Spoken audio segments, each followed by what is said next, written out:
बात करेंगे आज के पंचांग की। आज 5 जनवरी है, दिन रविवार है और षष्ठी तिथि है। पूर्व भाद्रपदा नक्षत्र और व्यतिपात योग है। अगर आज कोई शुभ कार्य करने जाना है तो राहु काल का समय नोट कर लें। आज राहु काल का समय 4:20 से लेकर शाम 5:38 तक रहेगा। बात करेंगे आज के विषय की। हिंदू धर्म में सूर्य देवता से जुड़े कई प्रमुख त्योहारों को मनाने की परंपरा है। इन्हीं में से एक है मकर संक्रांति। शास्त्रों में मकर संक्रांति पर स्नान, ध्यान और दान का विशेष महत्व बताया गया है। मकर संक्रांति पर खरमास का भी समापन हो जाता है और शादी विवाह जैसे शुभ और मांगलिक कार्यों पर लगी रोक हट जाती है। ऐसी मान्यता है कि इस दिन किया गया दान 100 गुना होकर वापस लौटता है। आइए आपको मकर संक्रांति से जुड़ी 4 प्रमुख कथाओं के बारे में बताता हूँ। सूर्य का मकर राशि में प्रवेश यानी मकर संक्रांति दान पुण्य की पावन तिथि है। इसे देवताओं का दिन भी कहा जाता है। इसी दिन से सूर्य उत्तरायण होते हैं और शास्त्रों में उत्तरायण के समय को देवताओं का दिन और दक्षिणायन को देवताओं की रात कहा गया है।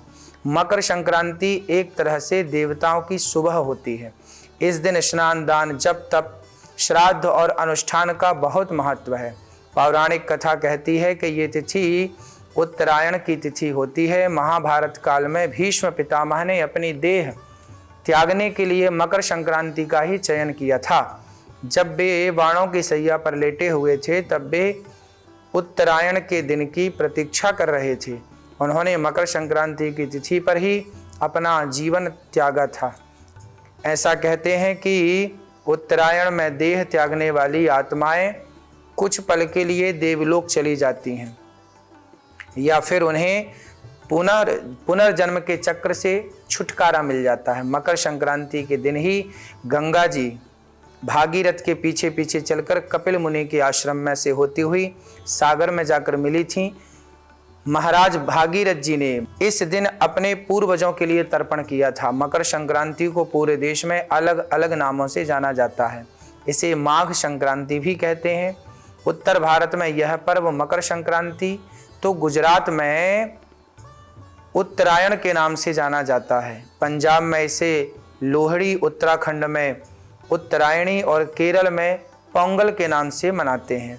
मकर संक्रांति के दिन गंगा नदी में स्नान करने का विशेष महत्व होता है।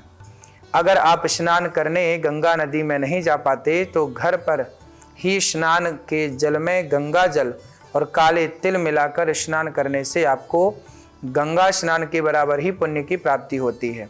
इस दिन गंगा जल से स्नान करने के बाद घर के मंदिर में देवताओं को नवीन वस्त्र पहनाएं। ऐसा करने से आपके घर में सभी देवी देवताओं की कृपा बनी रहेगी और पूरे साल आपके घर में बरकत होगी। बात करेंगे आज के समाधान की। मकर संक्रांति के दिन नवग्रहों के नाम से नमक, रुई अथवा गर्म वस्त्र, तेल, चावल, तिल, गुड़, आलू, कुछ पैसे का दान करना चाहिए। इन्हें निकाल कर रख लें और कुल देवी देवताओं की पूजा करने के बाद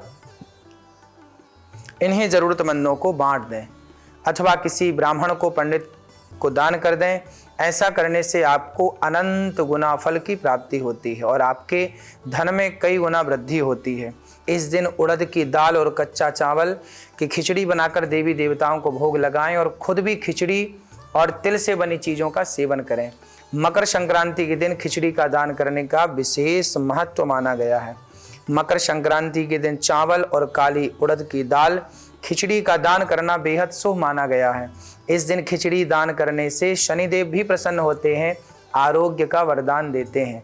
मकर संक्रांति के दिन खिचड़ी के अलावा काले तिल से बनी चीज़ों का भी दान करने से सूर्य देव बहुत प्रसन्न होते हैं और भगवान विष्णु और शनिदेव तीनों प्रसन्न होते हैं। मकर संक्रांति के दिन काले तिल के दान से दुर्भाग्य भी दूर होता है। मकर संक्रांति के दिन गुड़ का दान अवश्य करना चाहिए।